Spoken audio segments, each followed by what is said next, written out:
I'll pull you up on something. When you made your introductory there, you said title race. Are you sure is that what you meant? Because I don't see no race. All I know is that United were the better team. Mm-hmm.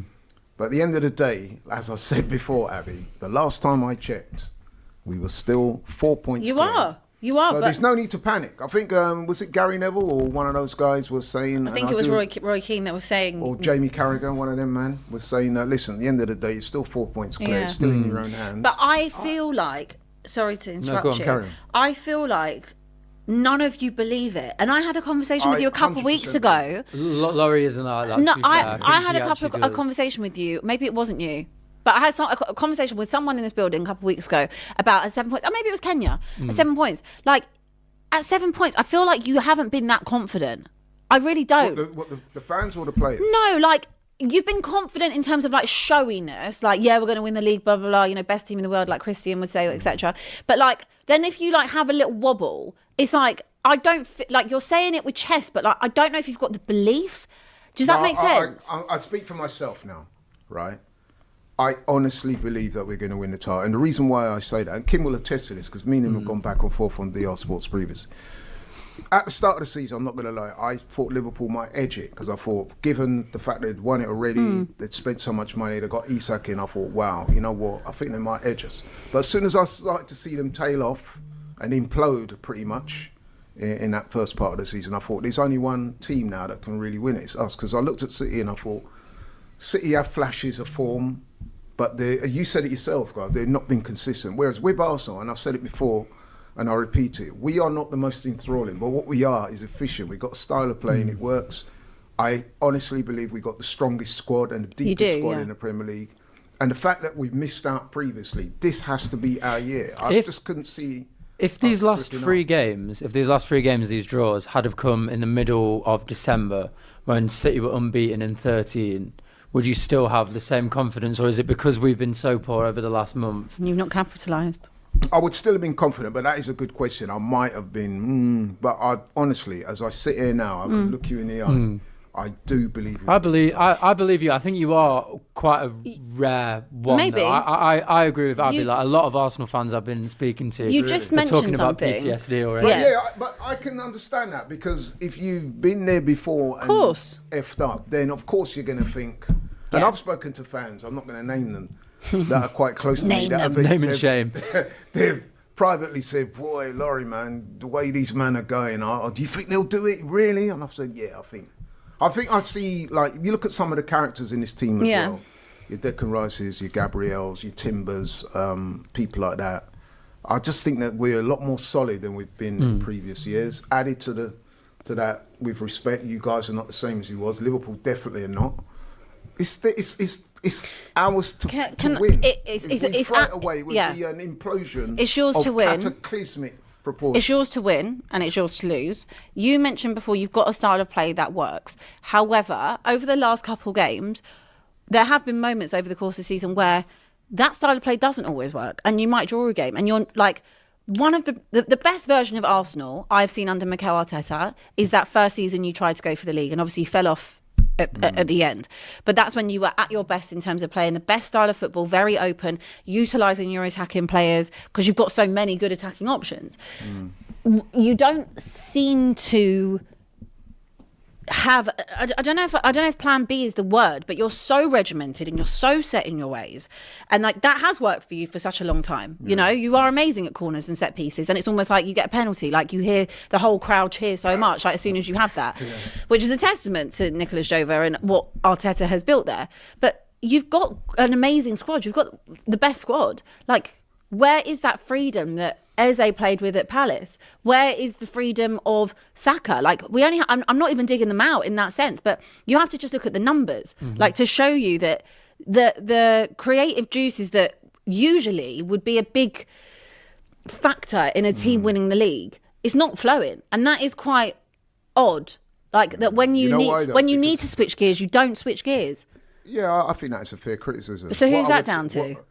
The manager, because I think what he's done, he's looked at it logically, and he said, look, if we have a style of playing where we look to control things, keep the ball, keep mistakes down to a minimum, you're going to win most games, especially with the array of talent that we do have. I do think, though, that you do make a good point. I think creatively in scoring goals recently, there's no doubt about it. You've only got to look at the numbers. That tells you a certain story. We've dropped off, so we've got to find a way now. You've got to take the hammer. Like, I remember us saying this about... Yeah, a little bit. Did we say... I think we said it after the City game. I think we said it after the Liverpool game. Like, yeah, you can win the league being pragmatic, but sometimes if you've got to open up a little bit sometimes, especially if the game's in the balance. It's the same criticism that's been levelled at you for the last 3 years when you haven't won the league. Things haven't... No, it is true. Things haven't changed that much. It's not even bad minds. Even if you look at Sunday, let's be honest, right? So we didn't play well. We didn't deserve to win. We didn't even deserve to draw. But if you think about it, we were minutes away from getting a draw. It was but a jammy, scrappy goal. I know, but that's exactly what I'm saying. So we fought our way back to 2-2. Well, didn't fight. Let's come on. We got back in it. Yeah, let's not use silly big words that we don't need to with that. Like you fought your way back in. We lost to a worldie.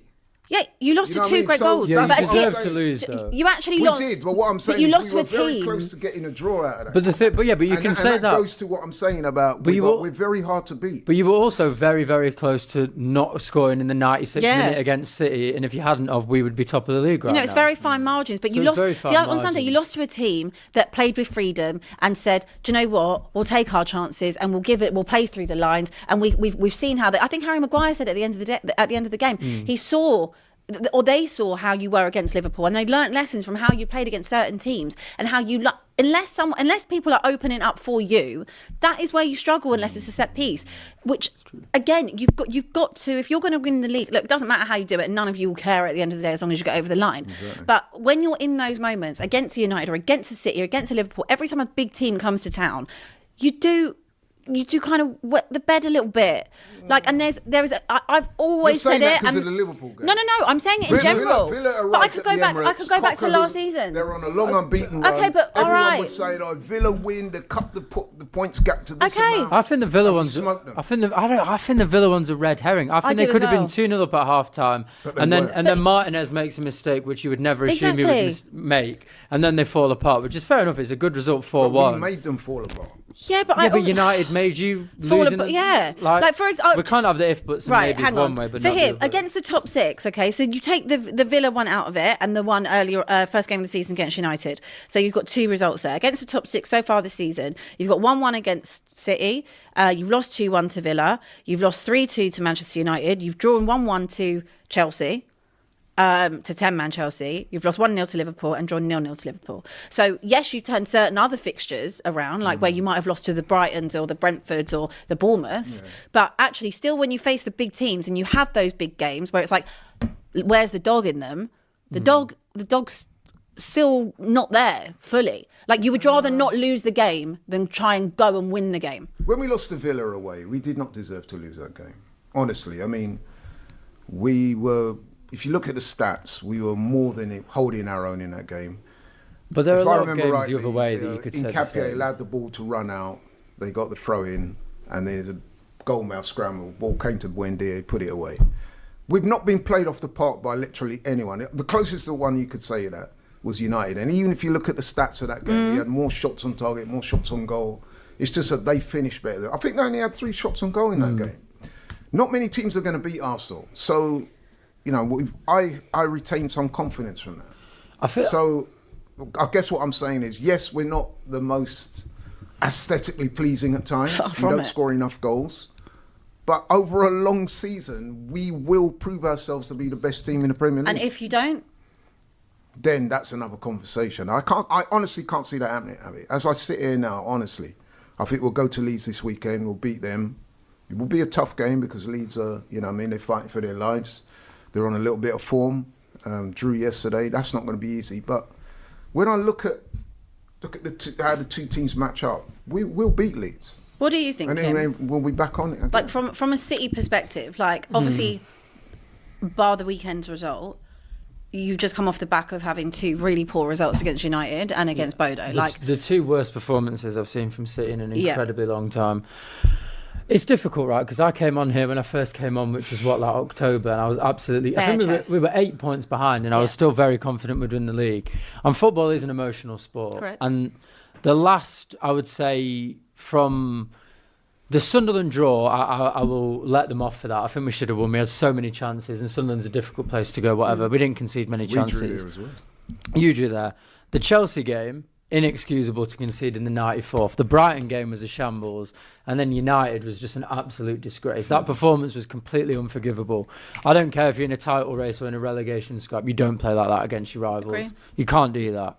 So, because football's... And Bodo Glimt was just an absolute disgrace. But me and my dad were watching it just laughing.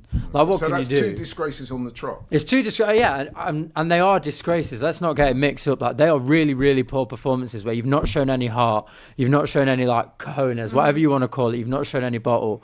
And I think because football's an emotional game, those two games have hit me so hard that now the thought of even winning the Premier League is so far away from what it was. Have you backtracked massively on those statements? It's not even that I backtrack. It's just like I can't even get my head back to even thinking about winning the league because we were so bad.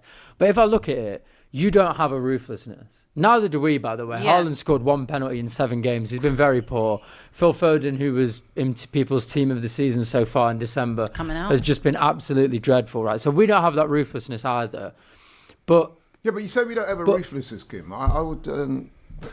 maybe ruthlessness is a word that we could interpret in slightly different ways, but we're not a soft touch either. I don't think you're a soft touch. Who is rolling Arsenal over? I mean, if you look at it right now, top of the Premier League, top of the Champions League, that is not for no reason. Of course. We've been the best team in both formats.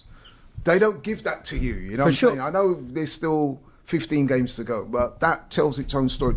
Top of the Premier League, top of the Champions League. We are a very good team. But then you have to look at the other side of it, which is history could repeat itself again. Obviously, the players and Arteta and the fans, you could tell against United, there was a nervousness in the stadium. There will be a nervousness in training. There will be a nervousness in the changing rooms. City have also done this exact thing many, many times before. Not so much with this team, though. Not so much with this team, but we're only 4 points behind, and we have to play you at home, firstly. Secondly, everyone's talking about this unbelievable Arsenal defence, the best defence in the world. We've had kids at the back for the last 5 games, and all season we've only conceded 4 goals less than you. And now we've just brought in the 3rd best defender in the Premier League, the best defender who doesn't play for Arsenal in the Premier League in Mark Guehi.